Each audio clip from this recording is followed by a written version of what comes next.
नमो बुद्धाय. जय भीम. मित्र हो, मागील भागामध्ये आपण भगवान बुद्ध आणि त्यांचा धम्म तृतीय खंड भाग चौथा अधम्म म्हणजे काय यामधील धर्मग्रंथाचे केवळ पठण म्हणजे धर्म नव्हे याचे आपण वाचन, श्रवण आणि मनन केले होते.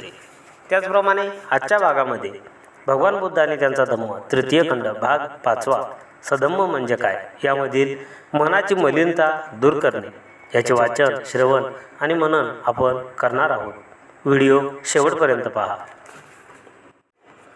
एक, मनाची मलिनता दूर करणे. एकदा तथागत हे श्रावस्तीत वास करीत असताना कौशलराजा प्रसन्नित त्यांच्या निवासस्थानी आला आणि आपल्या रथातून उतरून भक्तिभावाने तो तथागतांच्या सन्निग्न गेला. सकाळी नगरात प्रवेश करून आपले आदरातिथ्य स्वीकारावे असे त्याने तथागताला विनविले. यामध्ये त्याचा हेतू लोकांना भगवान बुद्धाचे सर्वोत्तम दर्शन घडावे, त्याचा धर्म कळावा, त्याच्यावर श्रद्धा बसावी हा होता. भगवान बुद्धाने त्यांचे आमंत्रण स्वीकारले आणि दुसऱ्या दिवशी सकाळी आपल्या सर्व भिक्खू संघासह नगरात प्रवेश केला आणि चौरस्ते ओलांडून पूर्वनियोजित स्थानी येऊन विराजमान झाला. भोजन संपल्यावर राजाच्या विनंतीनुसार चौरस्त्यावर एका मोठ्या श्रोतृसमूहासमोर त्याने धर्मोपदेशाला प्रारंभ केला. यावेळी त्या श्रोतृवृंदात दोन व्यापारी त्यांचे भाषण ऐकत होते. त्यापैकी एक मनात विचार करू लागला, आपल्या धर्मसिद्धांताचा उपदेश सार्वजनिक रीतीने घडून आणावा. यात राजाचे किती थोर शहाणपण दिसते, किती सर्वव्यापी व शोधक बुद्धीचे सिद्धांत आहेत हे. दुसऱ्याच्या मनात विचार आला, असल्या माणसाला धर्मोपदेश करायला येथे आणणे यात राजाचा किती मूर्खपणा आहे.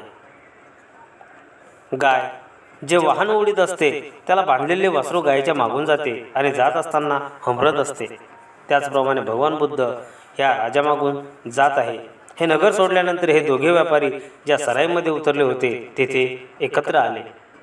मद्यपान करीत असताना जो व्यापारी भला होता त्याला चातुर्महाराजिक देवतांनी संयमित आणि संरक्षित ठेवला. उलट दुसरा मात्र पिसाच्याने पिसाळ्याप्रमाणे एकसारखा पीत होता. शेवटी झोप आल्याने तो गुत्त्याच्या जवळच्या रस्त्यावर पडला. दुसऱ्या दिवशी सकाळी त्या पहिल्या व्यापाऱ्याच्या गाडीखाली तो रस्त्यावर पडलेला व्यापारी सारथ्याला न दिसल्यामुळे चिरडला गेला आणि मरण पावला. पहिला व्यापारी एका दूर देशात आला असताना त्या देशाच्या एका पवित्र अश्वाने त्याच्यापुढे गुडघा वाकवल्यामुळे तो त्या देशाचा राजा म्हणून निवडला गेला आणि त्याला सिंहासनाधिष्ठ करण्यात आले. त्यानंतर या आपल्या जीवनाला मिळालेली ही विलक्षण कलाटणी मनात आणून तो भगवान बुद्धाकडे गेला आणि आपल्या देशात येऊन आपल्या प्रजेला उपदेश करण्यासाठी त्यांना आमंत्रण दिले.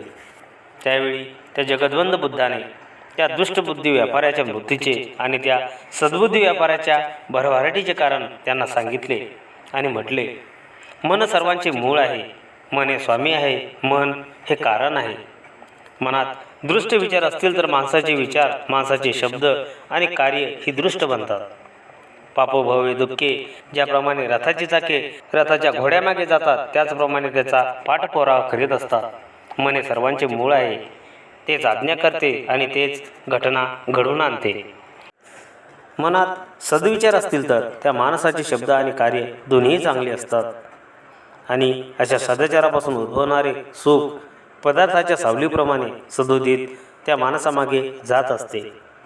हे शब्द ऐकून राजा, त्याचे प्रधान आणि इतर असंख्य लोकांनी भगवान बुद्धांची धर्मदीक्षा ग्रहण केली आणि ते त्यांचे शिष्य झाले. मित्र हो, भगवान बुद्ध आणि त्यांचा धम्म तृतीय खंड भाग पाचवा सधम्म म्हणजे काय यामधील मनाची मलिनता दूर करणे याचे वाचन, श्रवण आणि मनन केले आहे. यानंतर भगवान बुद्ध आणि त्यांचा धम्म तृतीय खंड भाग पाचवा सधम्म म्हणजे काय यामधील जग हे धम्मराज्य बनविणे याचे वाचन, श्रवण आणि मनन आपण नेक्स्ट व्हिडिओमध्ये करणार आहोत.